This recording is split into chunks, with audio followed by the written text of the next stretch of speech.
Welcome friends once again to our NPTEL MOOC module on health economics. This is a 12 credit 12 weeks program, a 4 credit equivalent course. You are exposed to learn various aspects of health economics. In this week we are emphasizing on supply in healthcare and its perspectives or discussions. In this particular lecture, we are targeting to do it the explanation on production and cost of healthcare and how students or the scholars used to follow from different readings. So, what we did in the previous lecture, it was on the physicians and hospitals in healthcare market as the provider of health and healthcare. So, the particular target of this lecture is how economic analysis of production and cost are applied to healthcare, and this will indeed contribute to the efficiency analysis, market failure discussions, economic evaluation, and theory of supply and market structure.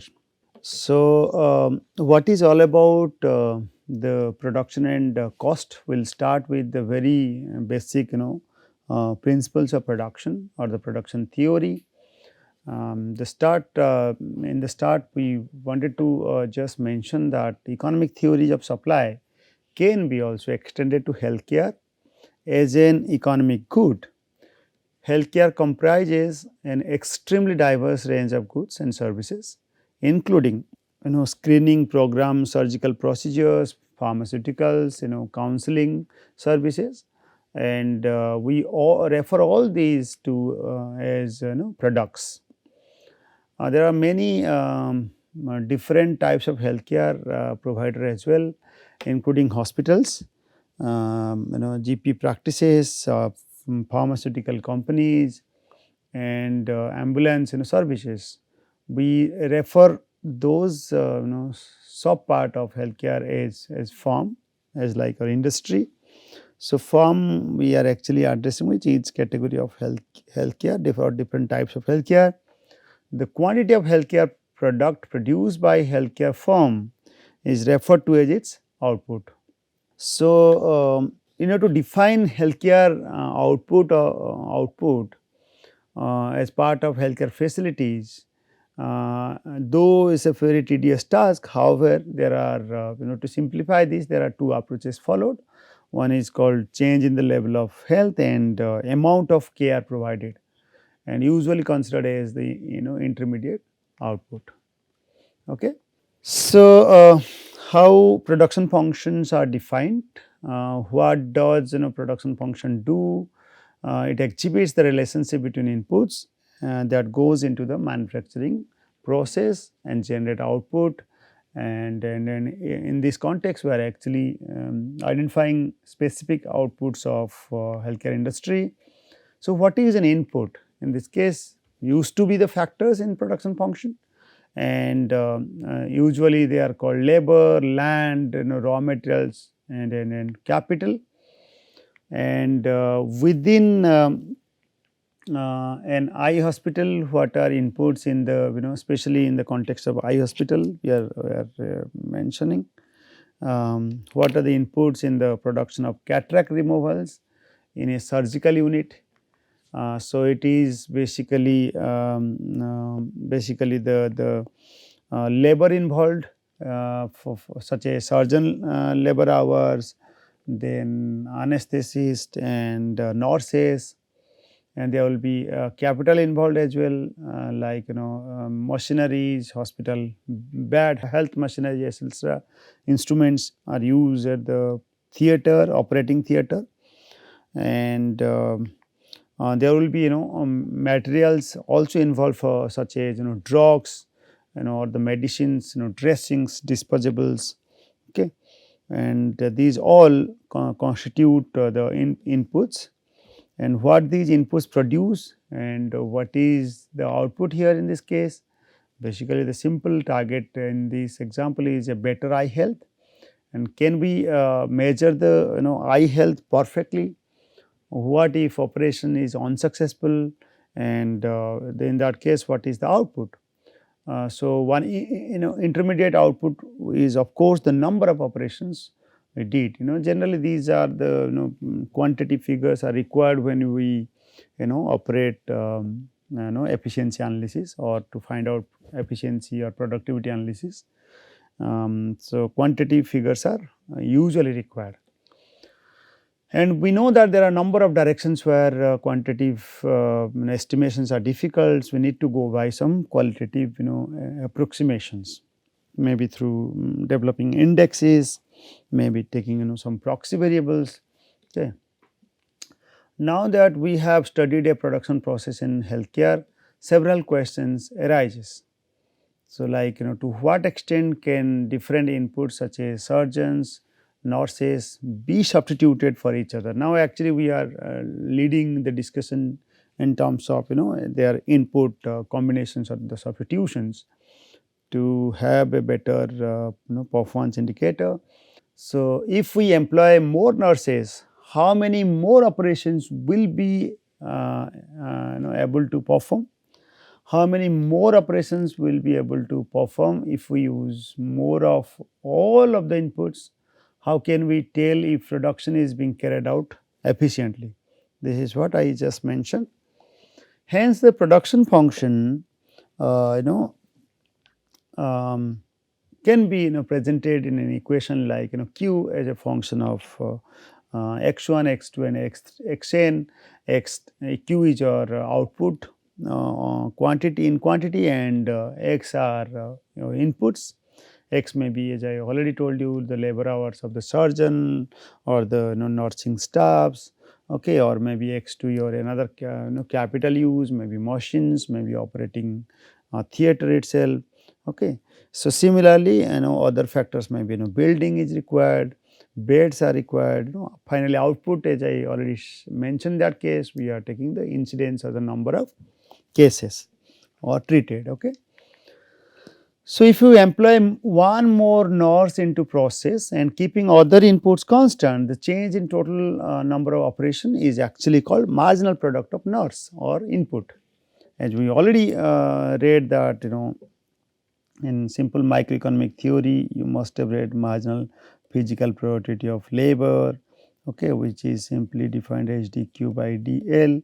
Okay, and you might have also read MPK with respect to dq by dk. All right. So, similar concept we are just using here to clarify marginal productivity of the ith inputs is nothing but del q by del x. X is our inputs. So, and in an obvious context where the natural laws of production follows the principles of diminishing marginal returns, and however there are different stages of the production process. If you remember, there are first stage, second stage and third stage in the production function. I am not making you more confused. I think when your L we used to take and Q we used to take here. When L is 0, we used to get 0 as the output. So, we used to draw this type of production function and reaching at a maximum point. Q we used to say Q is a function of L, okay, and capital we are saying as fixed in the normal production function. If you just remember a microeconomic theory, there are different inflection points as well, that's precisely identifying the changes from one stage to another one. There are some stages which identify the maximum production. We refer to dq by dx equal to 0, and if you remember, we used to draw this type of diagram as well to identify marginal productivity of labor, etc. Okay, and even if you remember, we used to draw the average productivity of labor as well, APL, and accordingly we derive the stages of production. The inflection I have just mentioned here. So, inflection point should actually occur in this point, since the maximization reaches here. and somewhere another maximization occurs due to the average productivity. So, another point of inflection can be presented. And the third one is of course here. So, accordingly we derive first phase, second stage and third stage. Stage 1, stage 2 and stage 3. I am just recapping the microeconomic theory. But here somewhere we are actually touching up this concept, and to differentiate how healthcare is little different, and but largely it follows the production function. The diminishing marginal product is the obvious outcome of the production function, because in the first stage we generally do not target to be our objective function, because others, if we just target and try to maximize the first stage, we used to be underutilizing our capacity. So, we need to give the space for capacity extension. We try to reach at the maximum possible point. Hence, the most important effective hours to derive the best combination of labor for the output is nothing but the diminishing phase. Hence, the production function is exhibited in the DMU phase. But in this case DMR, diminishing marginal returns, okay, diminishing marginal returns phase. So, this states that as we keep on increasing the input, there will be change in the output in different proportions, and since it gets get a declining rate in the output after certain time, that is basically follows a law of diminishing marginal returns phase. This is also called diminishing marginal diminishing marginal marginal returns, and diminishing marginal productivity as well, since we are emphasizing on productivity. And in some book you will find diminishing marginal physical productivity, okay, of L, etc. This kind of words you might find. This is precisely the figures taken from the work of World Bank 2009. It is on total health expenditure and output is life expectancy, okay, and the relationship is that health expenditure has diminishing returns. So, just for you to check, and if you remember, we also explain, we used to understand in the simple microeconomic book. Even if you have not read, still you can easily cover it. Isoquant simply presents the combination of factor input that result the best output. Okay. So, the combination, I mean, it is basically the mapping of the combination of factors that result into the optimum level of output, and or indirectly, once the optimum output is defined, what are the best combinations possible that will result into the same quantity, okay, every time. In this case, we have taken two factors. They are doctors and nurses. For each combination of these inputs, there will be some output or operations performed. Isoquant for different combination of two inputs if output is the same, and that is termed as isoquant. Basically, output is the same. In the isoquant, the output has to be same, and we are trying to define the best combinations, and it is presented here.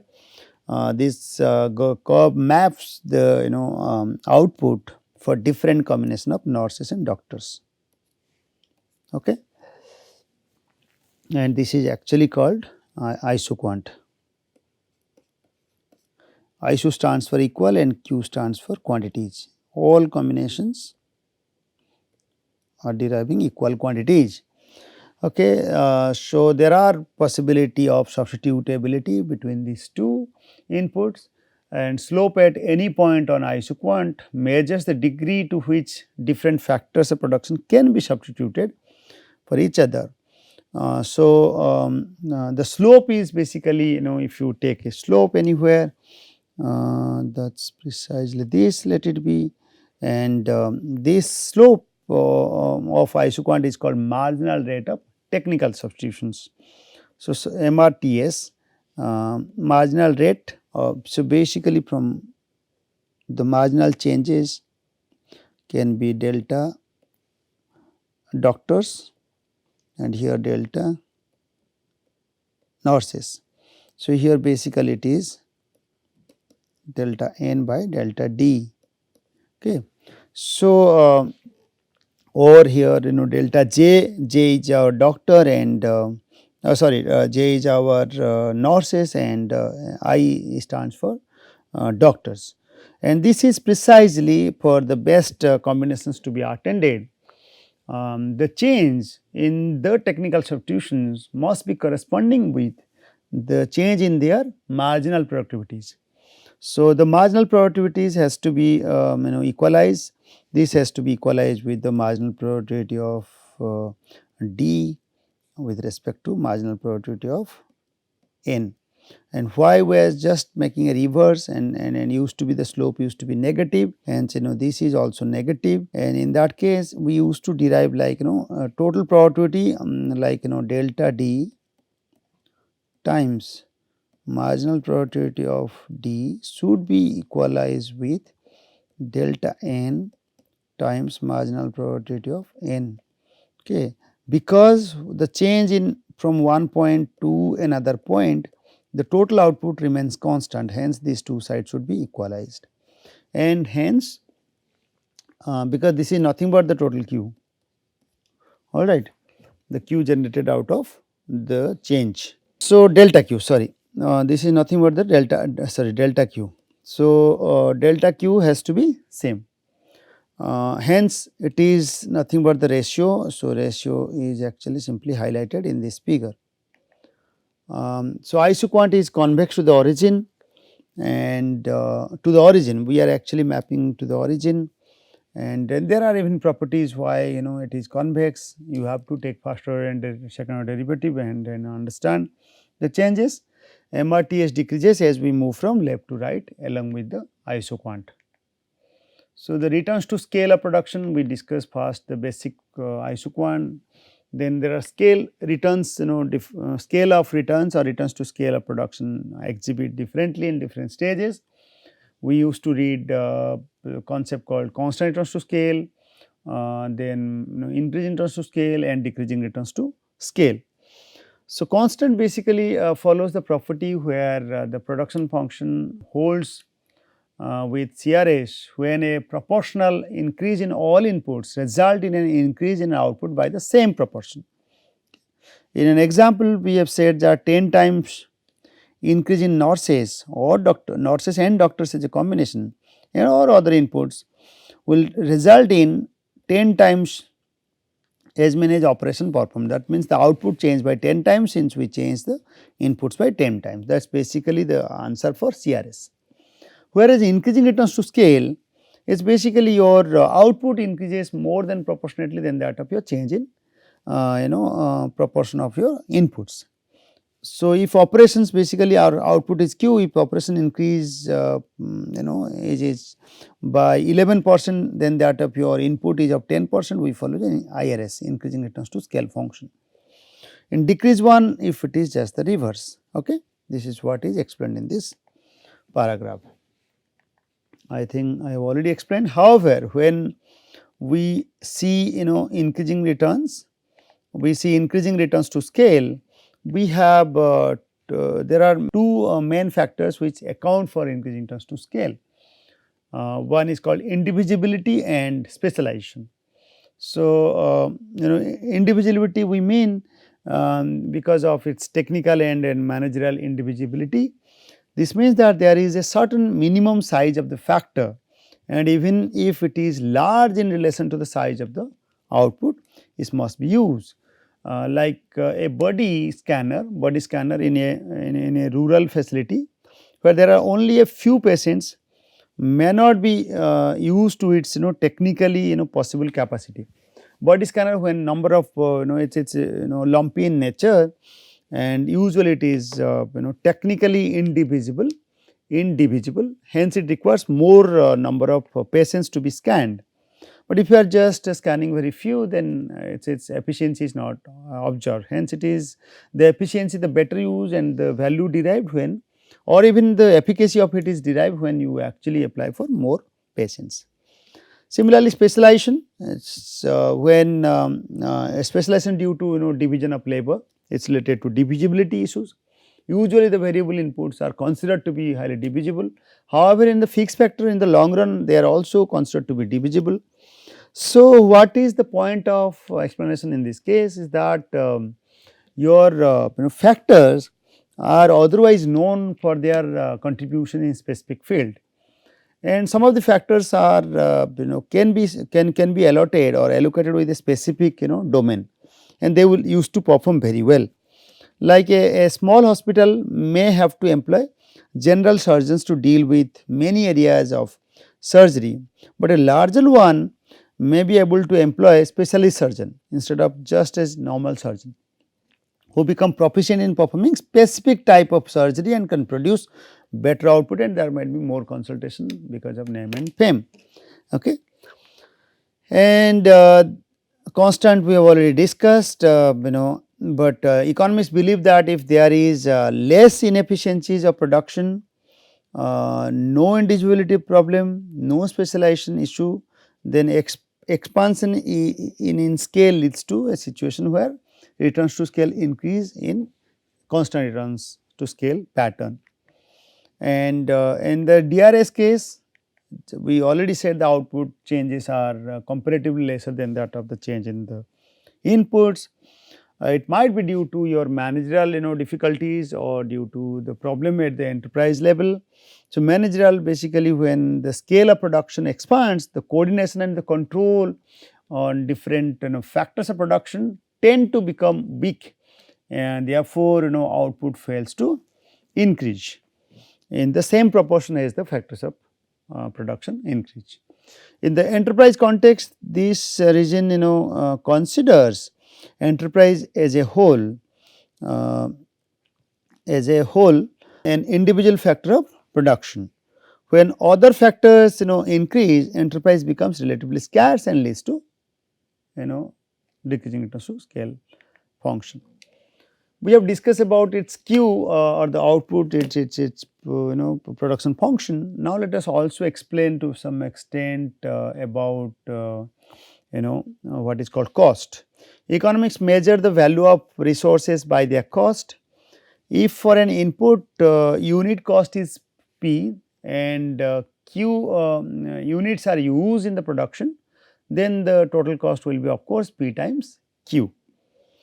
Hence, the total cost is presented with the notation as C will be of course your first inputs cost and its price imposed, that is x1, and its price, then x2 its respective price, and so on till the nth inputs, and the price already I have mentioned.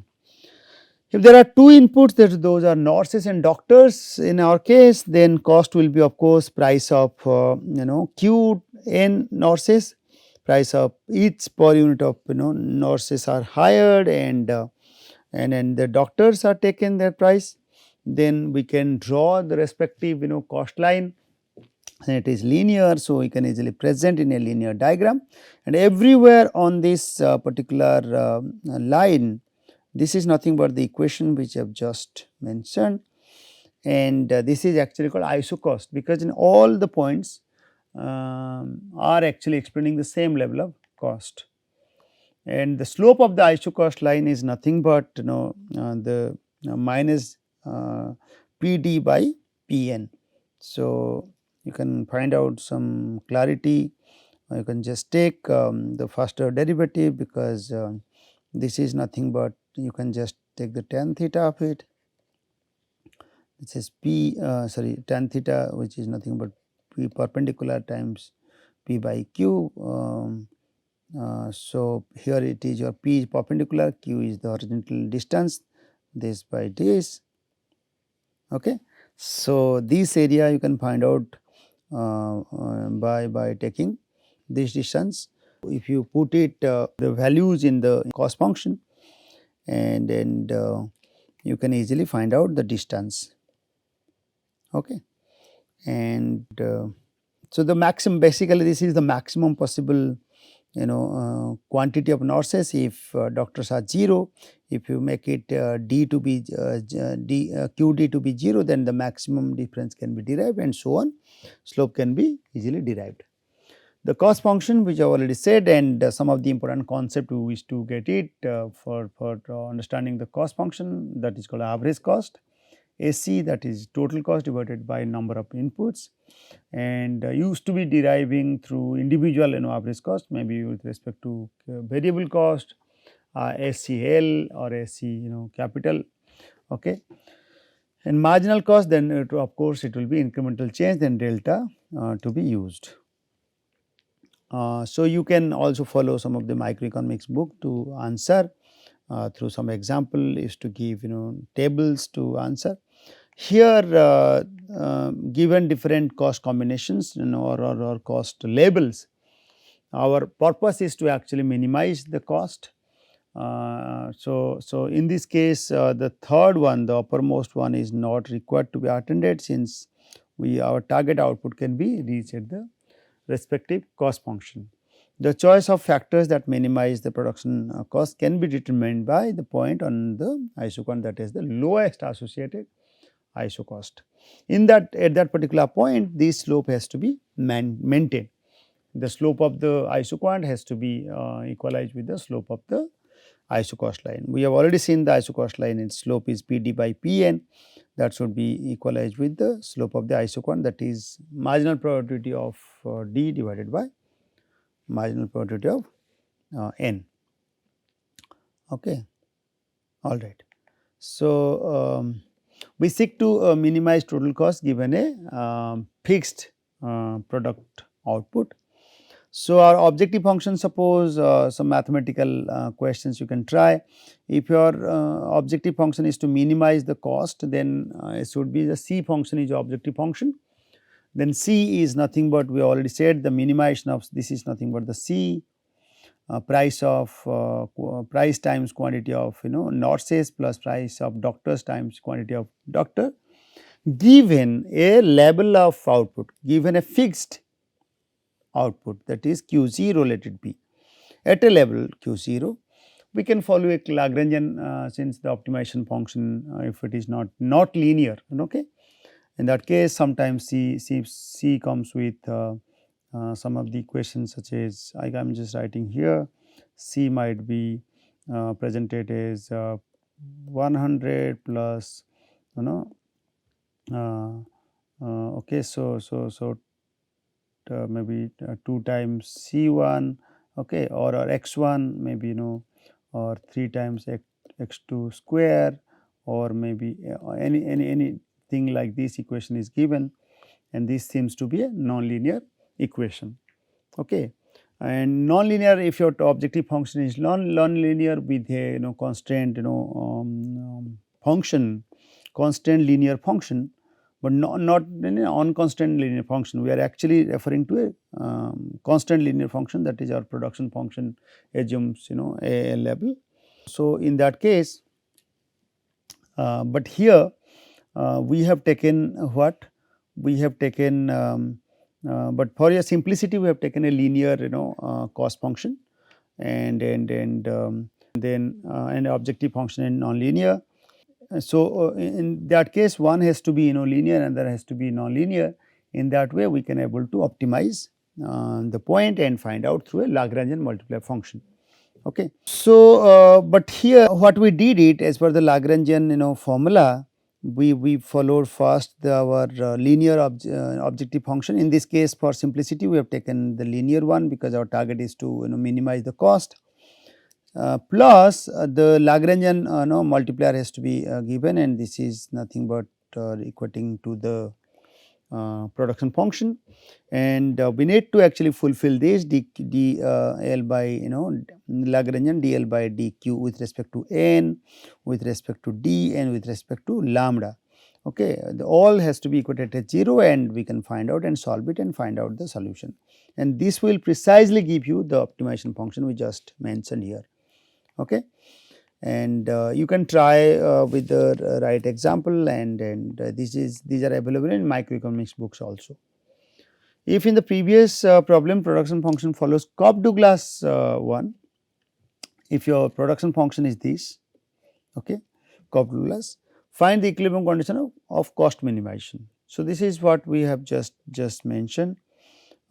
this function, if it is Cobb-Douglas one, then you can apply. Like your constant function is given with this a Cobb-Douglas production function, then with the same approach by Lagrangian multiplier. Okay, so start with the cost function, then lambda times if you follow the Lagrangian multiplier formula, you will find out. So, what are the factors affecting the cost of hospital services mentioned by Ferner and Michel in 1992? Estimated multi-product cost function for 179 short-term general care hospitals in Florida from the year 1984 to 86. They found more output, it requires more cost. Inpatient admission, outpatient visits, then emergency room visits, surgery, minutes, etc., have positive effect on cost. Similarly, other factors you can just read what are the findings. I am not going by the points. They also included about the effect of competition. I think those will be useful for you to read and understand. So, to follow it very correctly, those are novice readers, and just to start reading microeconomics and health economics in particular, you have to read these carefully. In the next lecture, we will discuss about profit maximization model in healthcare market. With this, I think I must stop here. Thank you.